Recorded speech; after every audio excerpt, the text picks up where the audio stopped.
মাদ্রাসার ছাত্ররা যে কত বেশি সাহসী হয় সেটা এই সাজিদ ভাই আবারও প্রমাণ করলো। চারদিক থেকে পুলিশ এসে উনাকে মারপিট করতেছিল, চারদিক থেকে পুলিশ এসে উনাকে মারছিল, কিন্তু উনি চুপ করে একটা জায়গায় দাঁড়িয়েছিল। কোনো ক্ষোভ নাই, কোনো বিদ্রুপ নাই, কোনো নড়াচড়া নাই, কোনো উল্টা মাইর সে দিতে যায় নাই।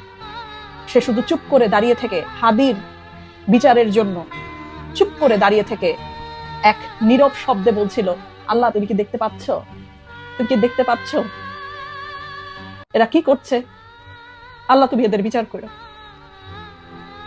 কারোর প্রতি কোনো রাক্ষোভ, কোনো কিচ্ছু না দেখে জাস্ট একরাশ অভিমান নিয়ে তিনি আল্লাহকে শুধু হয়তো এই কথাটাই বলছিল যে আল্লাহ তুমি সব দেখো, তুমি সব দেখে বিচার করো।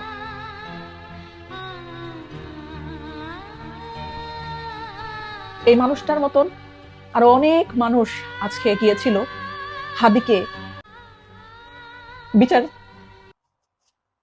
হাদি হত্যার বিচারের শাস্তির জন্য, হাদিকে যারা হত্যা করেছে তাদের শাস্তির জন্য, কিন্তু বিনিময় মিলেছে মায়ের, বিনিময় মিলেছে রক্ত।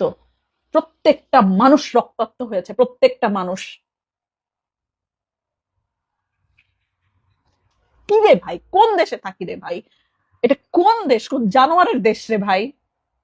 হাদি যখন মারা গেল সবাই মিলে বলল বিচার করব, বিচার করব, বিচার করব।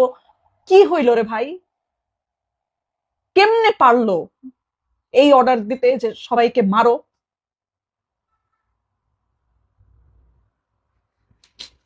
কই আছি আমরা? হাদির মতন একটা মানুষের মৃত্যুর বিচার যদি না হয় তাহলে আপনার আর আমার হতাশ, জানেন।